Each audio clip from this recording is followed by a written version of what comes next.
Ahora, ¿qué es lo que la Escritura nos explica al respecto? Si todo hombre nacido de mujer nace con una naturaleza pecaminosa, déjeme decirle que en la Escritura, por ejemplo, en Romanos, cuando la Escritura habla de pecado, el pecado tiene que ver con la naturaleza pecaminosa. Pero cuando la Escritura habla en Romanos cerca de 40 veces o más, muchos piensan que nosotros somos pecadores o que el hombre es pecador, corrijo. Muchos piensan que el hombre es pecador por causa de sus acciones. Pero la palabra, cuando la Escritura se refiere a pecado en Romanos, en el griego, hay más de 40 veces que describe pecado, pero no se refiere a las acciones, sino en el griego es un sustantivo. Se refiere a un sustantivo, lo que significa que no se trata de hacer cosas, pero está refiriéndose a la esencia, a una naturaleza, a un ser. No está hablando de hacer con H, pero está hablando de ser con S. Y dice la Escritura que en estos versículos donde se describe el pecado, está relacionado directamente con la verdadera naturaleza del hombre antes de nacer de nuevo. El verdadero hombre en el interior, antes de nacer de nuevo, es un hombre pecador. No porque hace pecado, sino porque nació bajo una naturaleza o con una naturaleza pecaminosa, separado de Dios.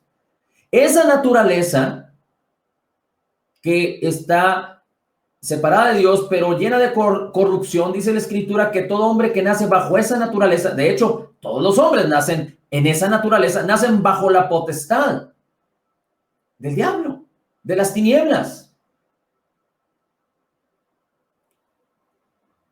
Y es porque cuando el hombre decidió desobedecer a Dios, se sujetó, se subyugó a las mentiras y a los engaños del diablo. En el principio. Y entonces este mundo entró en caos. Y si los hombres nacen separados de Dios, como lo dice la Escritura en Romanos 3:23, por cuanto todos pecaron, está hablando de todos aquellos que nacen, están destituidos de la gloria de Dios por causa de la naturaleza de Dios. Entonces, hay tinieblas. Por eso la Escritura dice en Efesios que antes éramos hijos de ira. Entonces, una persona antes de nacer de nuevo, un creyente antes de nacer de nuevo, por naturaleza es un pecador.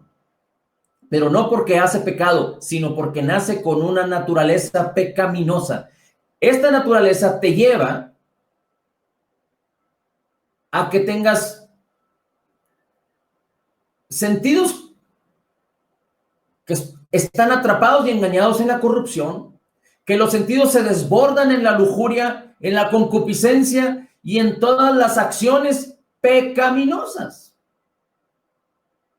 Aunque muchos hablan o muchos dicen de hacer buenas acciones, pero la Biblia le habla a las acciones o a las obras como obras o acciones justas. Y cuando la Biblia habla de obras o acciones justas que podrían deslindarse de las acciones pecaminosas, en la mayoría de las veces la Biblia se refiere a las acciones o a las obras con las que los hombres o con las que los hombres creen que pueden justificarse.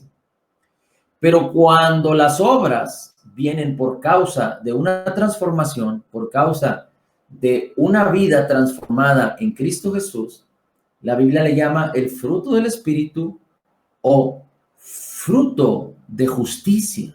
Es decir, no nuestra, sino de la justicia de Cristo. No nuestras obras, sino las obras de Cristo que Él ya preparó de antemano para que tú y yo andemos en ellas. Efesios 2:10. Somos hechura suya, creados en Cristo Jesús para buenas obras. ¿Cuáles? Estas obras Dios las preparó para que tú y yo andemos en ellas. Dice la Escritura que la fe sin obras es muerta.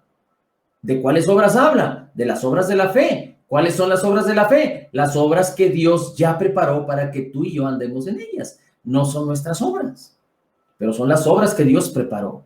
Así es que cuando entendemos lo que Dios hizo con nosotros, entonces vamos a aprender a deleitarnos en la palabra, amar la comunión con el Espíritu Santo, amar la comunión con el Señor Jesús, amar la comunión con la fe, y entonces vamos a empezar a vivir en esta clase de vida que Dios preparó para todos los creyentes aquí en la tierra.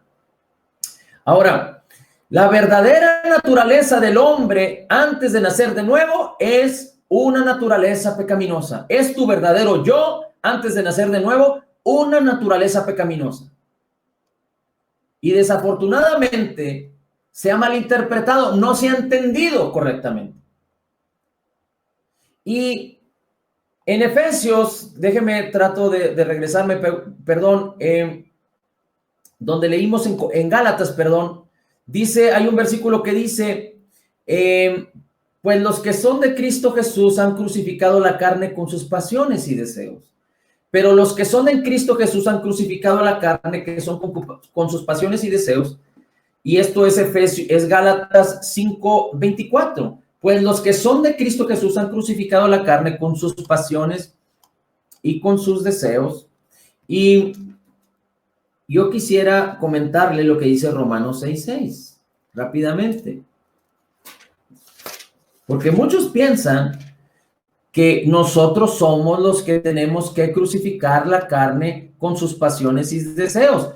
Dice Gálatas 5:24, pues los que son de Cristo Jesús han crucificado la carne con sus pasiones y deseos. Entonces, muchos piensan que es nuestro menester, es nuestra responsabilidad crucificar la carne con sus pasiones y deseos, y por eso muchos dicen, tienes que llevar ese deseo a la cruz de Cristo, tienes que llevar esa pasión a la cruz para crucificarla. Pero si la salvación no es por obras, y la Biblia es muy clara al respecto, si no es por gracia a través de la fe, si la única manera de agradar a Dios es por la fe, como lo dice Hebreos capítulo 11, versículo 6, si las obras en las cuales Dios quiere que andemos son sus obras, no las nuestras, ¿por qué algunos creyentes han considerado que es nuestro menester crucificar nuestra carne? Es nuestro deber, es nuestra responsabilidad, es nuestro esfuerzo crucificar la carne con sus pasiones y deseos. Y Romanos 6:6 dice así: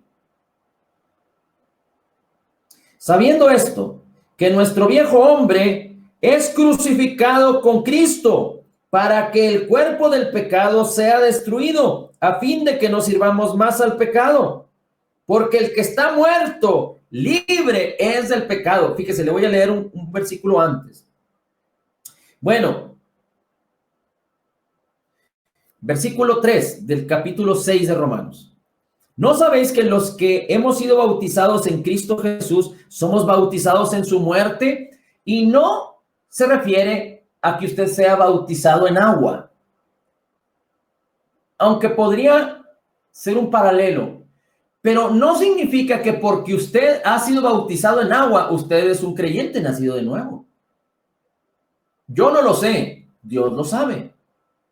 Y usted tiene que tener testimonio. Dice la Escritura en Romanos 8 que el mismo Espíritu de Dios da testimonio a nuestro espíritu de que somos hijos de Dios, pero no lo puede saber usted por su carne. No lo puede saber usted por su cuerpo. Es por fe.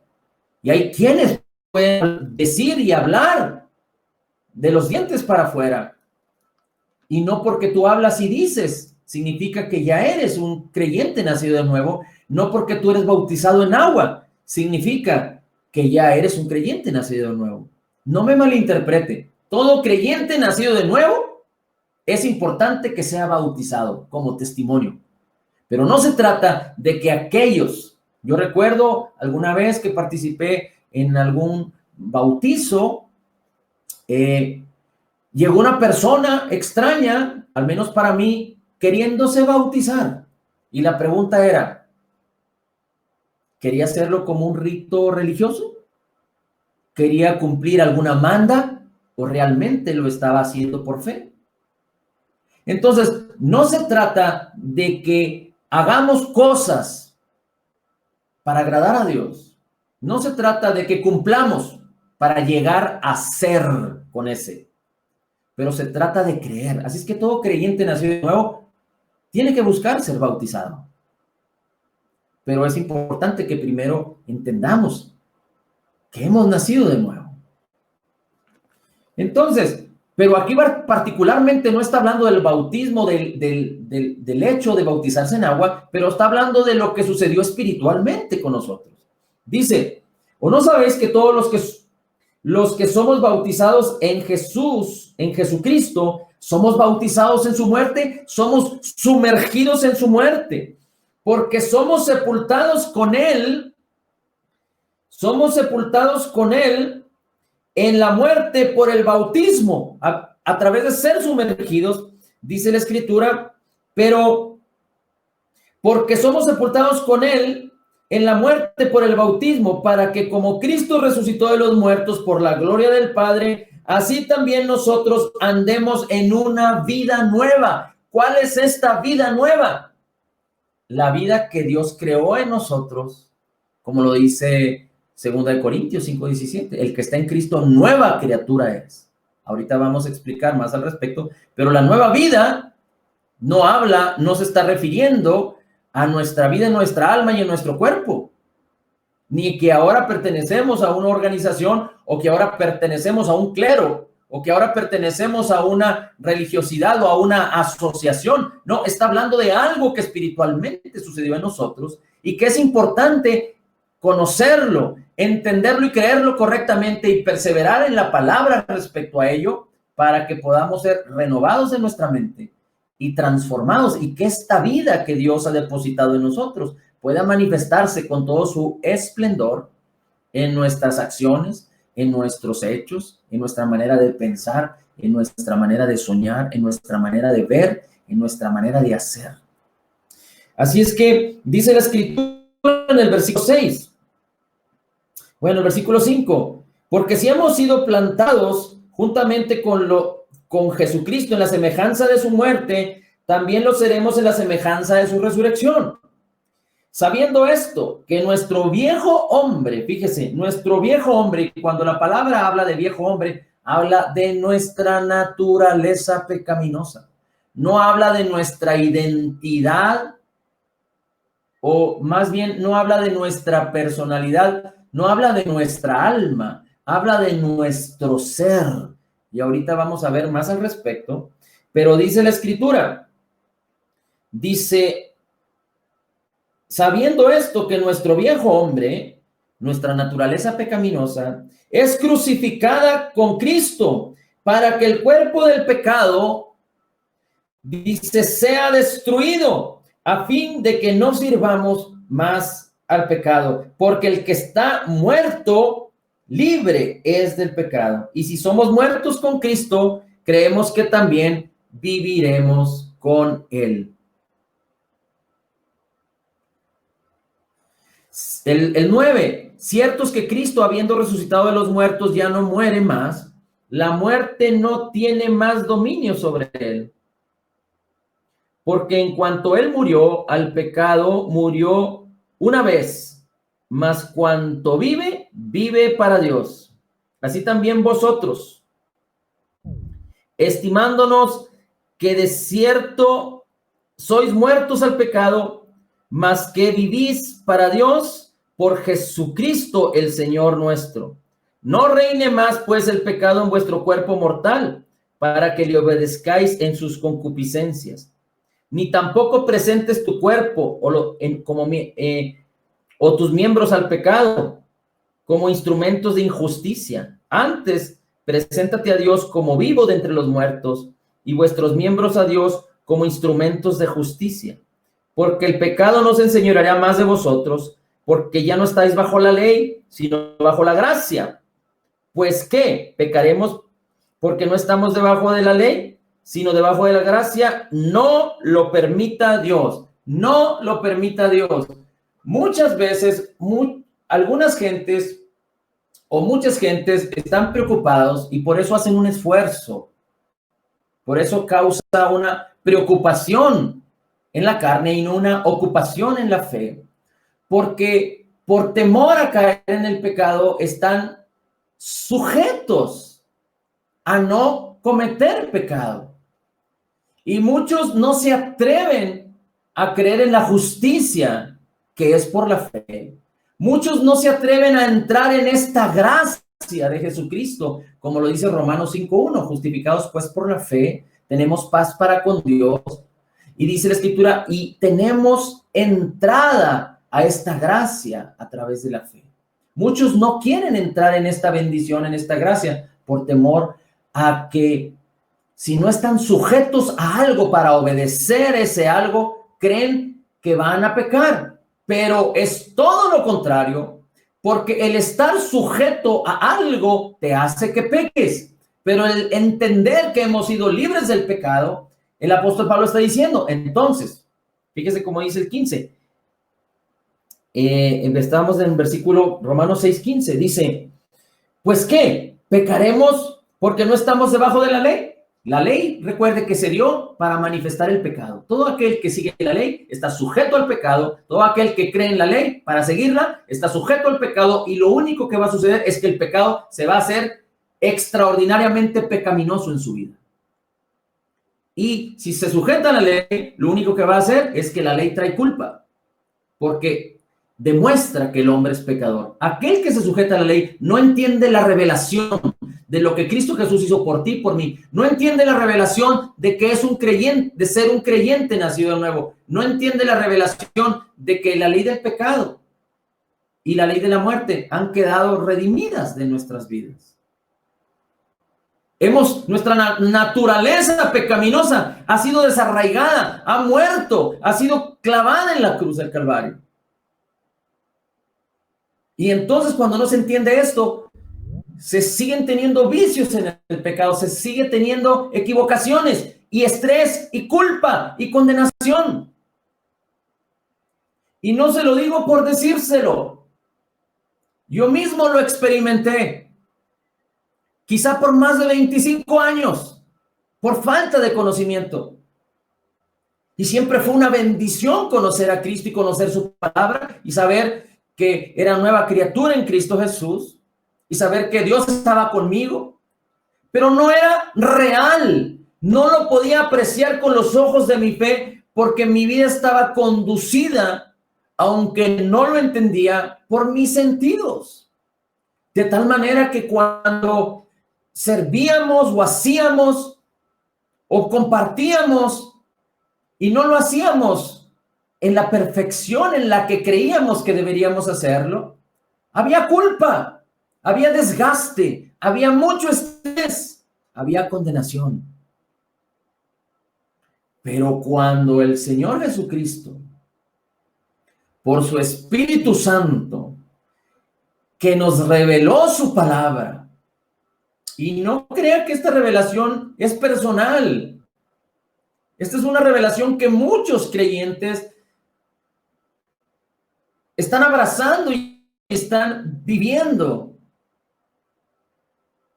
Y solo alguien que ha podido pasar de un lado al otro en este proceso puede decirle cuán equivocados estamos como creyentes cuando no entendemos que nuestra naturaleza pecaminosa, que era nuestro ser, murió. Pero ahora usted me podría decir, déjeme termino Romanos 6. Porque usted me podría decir, bueno, ya soy nueva criatura, pero ¿cómo es que ahora sigo teniendo indicios para pecar o deseos de pecar o todavía suceden cosas que antes sucedían en el pasado y no he quedado libre o no he sido libre de ellas? Entonces, ¿por qué? si mi naturaleza pecaminosa ya fue crucificada, ¿por qué parece como si estuviera reviviendo? Lo primero que usted tiene que entender es que esto espiritualmente no va a suceder. Lo segundo, es decir, no hay si usted es un creyente nacido de nuevo, si usted es un verdadero creyente nacido de nuevo, y aquí animo a todos los que escuchen esto por primera vez y que Jesucristo no es tu Señor y Salvador, cree en Jesucristo y en el perdón de todos tus pecados y que tú puedes ser justificado por la fe en Él y en su obra terminada, completa y perfecta, y tú también serás una nueva criatura en Cristo. Porque Juan 1 dice: a todos los que le recibieron, a los que creen en su nombre, Juan capítulo 1, versículo 12, Dios les dio potestad de ser hechos hijos de Dios. Y entonces Dios crea una nueva naturaleza en ti. Así es que para ti también es. Pero si tú eres un creyente nacido de nuevo, tú tienes que entender lo siguiente, que ya no hay una naturaleza pecaminosa que te induzca, que te guíe, que te influencie a pecar. Entonces, ¿qué está pasando? Podrías tú decir, bueno, lo que pasa es que tu mente y tu cuerpo estuvieron en la presencia de una naturaleza pecaminosa por muchos años, por mucho tiempo. Cuando los jóvenes se convierten a Cristo, aunque se hayan convertido a los 15, 16, 17 años, siguen siendo influenciados si no entienden esta revelación por sus hechos anteriores o por los hechos y la comunión de sus amistades.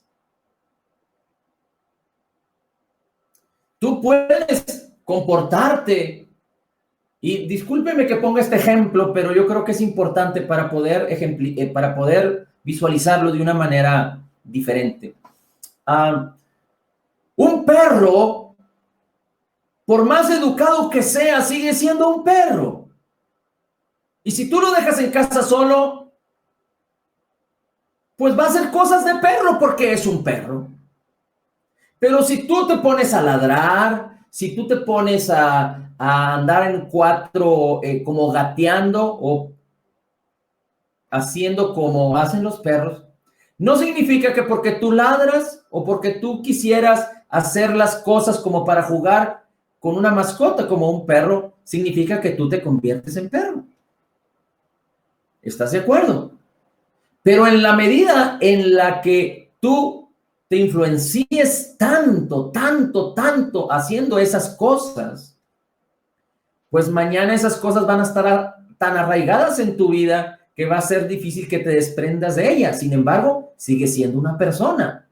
Nunca te vas a convertir en una mascota. Cuando nosotros tenemos una naturaleza pecaminosa, estamos viviendo en una presencia en todas las áreas de nuestra vida, en corrupción, en tinieblas, en pecado. Y eso se arraiga en nuestra alma, en nuestras decisiones, en nuestros pensamientos, en nuestras emociones, en nuestros deseos, en nuestra personalidad, en nuestras actitudes, en cada parte de nuestro ser, aún en nuestra carne, porque nuestra carne está viviendo en un mundo en caos, en un mundo que se está degradando por causa del pecado. Y entonces, ¿qué sucede? Que cuando nacemos de nuevo, hay una naturaleza pecaminosa que es muerte en la cruz del Calvario, y Dios pone una nueva naturaleza creada en la justicia y santidad de la verdad, Efesios 4:24, y el mismo Espíritu de Dios viene y mora en nuestros corazones, Gálatas 4:6, primera de Corintios 6:17, y el Espíritu del Señor se hace un espíritu con nosotros, uno, en una unidad perfecta. Seguimos teniendo una mente carnal y seguimos teniendo afectaciones quizá en nuestros cuerpos. ¿Qué tiene que suceder? ¿Cuál es el propósito por lo cual Dios causó esto? Bueno, uno de ellos es sellarnos con el Espíritu Santo. Efesios 1:13, hemos sido sellados con el Espíritu Santo de la promesa. Ahora somos posesión de Dios. Ahora le pertenecemos a Dios. 1 Corintios 6:20. Aún nuestro cuerpo le pertenece a Dios, el cual será glorificado. cuando el Señor Jesucristo venga. Pero nuestro espíritu ha sido sellado y la manera en la que Dios nos llamó a vivir es que lo que hay en nuestro espíritu, que es lo mismo que es Jesús. Por eso primera de Juan 4:17 dice que como Jesús es, así somos nosotros aquí en este mundo. No es en nuestro cuerpo, no es en nuestra alma, pero nuestro espíritu es como Jesús. Es uno con Jesús. De hecho, nuestro espíritu es Jesús. Y la idea, el propósito de Dios es que este espíritu transforme, gobierne, controle, renueve nuestra alma, transforme, vivifique, empodere nuestro cuerpo, y entonces el fruto del espíritu y los frutos de la justicia se manifiesten en nuestras vidas. Entonces, que bajo el poder de Dios, bajo el poder del Espíritu Santo que nos fue dado, podamos caminar en una vida nueva, no solamente en nuestro interior, pero también en nuestros deseos, en nuestros anhelos. Por eso Romanos 8:26 dice que no sabemos pedir como conviene cuando oramos o cuando pedimos a Dios, pero el Espíritu nos ayuda en nuestra debilidad porque Él sí sabe. Porque a veces nosotros no entendemos algunas cosas, pero muchas de las veces hay pensamientos que todavía están arraigados por haber vivido tanto tiempo en ellos. Es como, por ejemplo, alguien que ha sufrido enfermedades continuamente y se convierte a Cristo y es una nueva criatura en Cristo, está acostumbrada a visitar a los médicos y a tomar pastillas o medicamentos o tratamientos. Pero hasta que la palabra venga y renueve su mente y cause fe y que abrace en su corazón y que conciba vida y poder, entonces va a poder entender que hay un Salvador y un sanador, y que la sanidad y el perdón de los pecados son parte de la obra redentora terminada y completa en la cruz del Calvario por causa de lo que Jesús hizo por nosotros, y entonces va a poder abrazar la sanidad y la salud divina. Pero es hasta entonces. Y aunque el espíritu de todo creyente nacido de nuevo es perfecto, es necesario que por la palabra del Señor nuestras mentes sean renovadas para que nuestras vidas sean transformadas. En el nombre de Jesús, recuerda, no te dejes transformar por este mundo, moldear a este mundo, porque este mundo moldea con presión, con estrés, con muerte. Antes bien, permite que tu mente sea renovada por la palabra de Dios y entonces tu vida va a ser transformada. Cambia tu manera de pensar por la palabra, no por ti, por la palabra. Permite que la palabra lo haga y el espíritu que mora en ti, y entonces tu manera de vivir va a cambiar rotundamente en el nombre de Jesús. Esto es algo glorioso. Esto es extraordinario de parte de Dios para todo aquel que cree en el nombre de Jesús.